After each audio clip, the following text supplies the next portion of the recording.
At Capella University, you'll get support from people who care about your success. From before you enroll to after you graduate, pursue your goals knowing help is available when you need it. Imagine your future differently at capella.edu. You're listening to a Mint podcast brought to you by HT Smartcast. Good morning, listeners. Welcome to Top of the Morning by Mint, your weekday newscast that brings you 5 major stories from the world of business. It's Tuesday, March 5th, 2024. My name is Nelson John. Let's get started. Top of the Morning by Mint. Concluding the day marked by range-bound trading, Indian benchmark indices ended Monday with marginal gains.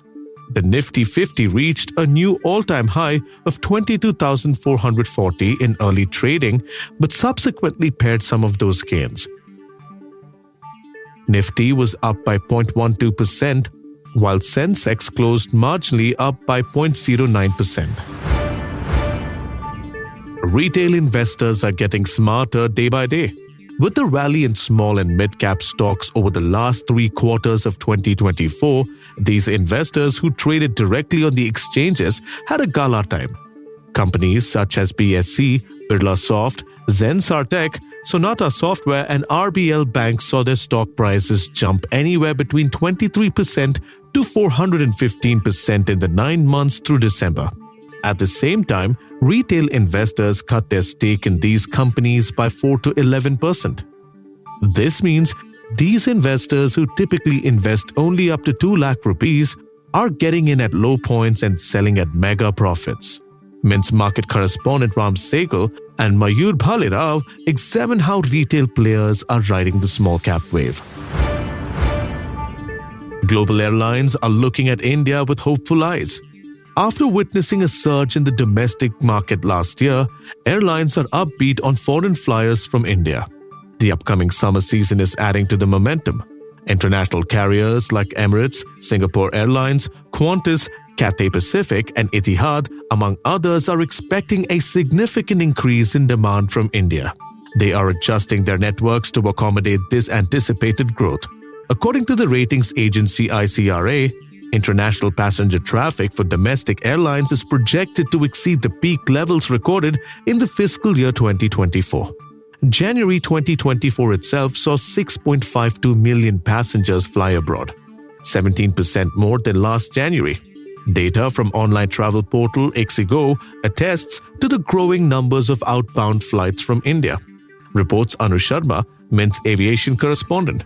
Ixigo saw a 2.5 times increase in searches for international travel in April and May this year, compared to 2023. Most popular destinations in these searches, you wonder?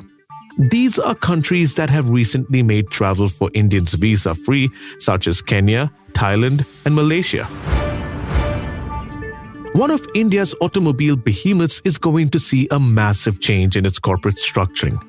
Tata Motors is going ahead with a demerger into 2 separate publicly traded companies. The company's board greenlit the demerger proposal on Monday. This division will segregate the commercial vehicles businesses and its related investments from the passenger vehicle sector, which include passenger vehicle, EV, and Jaguar Land Rover verticals. So, if you are a shareholder in Tata Motors, how will this affect you? All shareholders of the company will retain stock worth the same value in both companies following the demerger.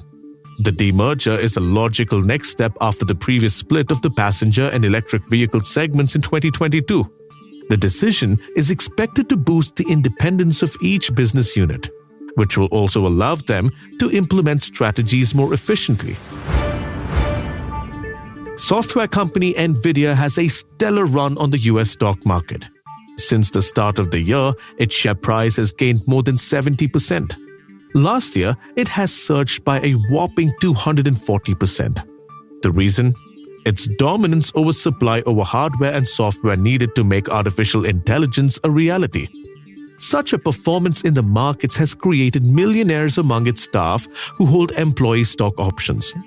Mint Money's Shipra Singh speaks to some Nvidia employees from India and talks to them about their newfound wealth and how they plan to use it. Moreover, since these are US stocks, some might be tempted not to disclose them to the taxman. Shipra writes that this isn't advisable, as it opens them up to scrutiny under the Black Money Act. LLMs, or large language models, are the generators behind most of the AI chatbots floating around.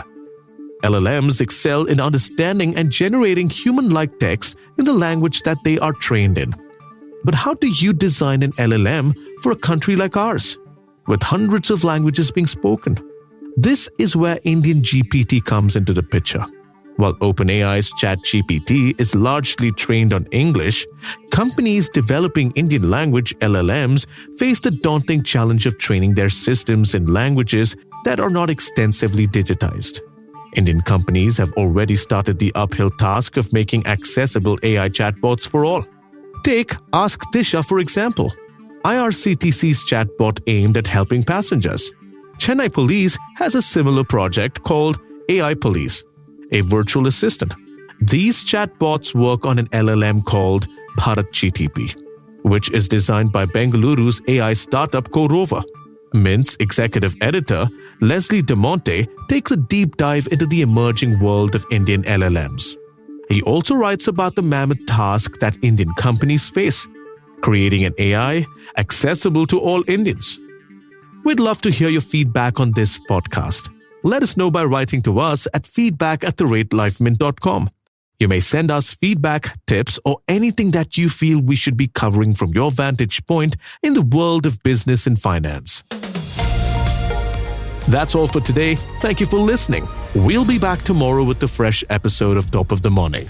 Have a nice day. Top of the Morning by Mint. At Capella University, you'll get support from people who care about your success.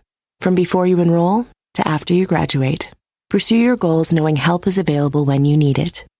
Imagine your future differently at capella.edu.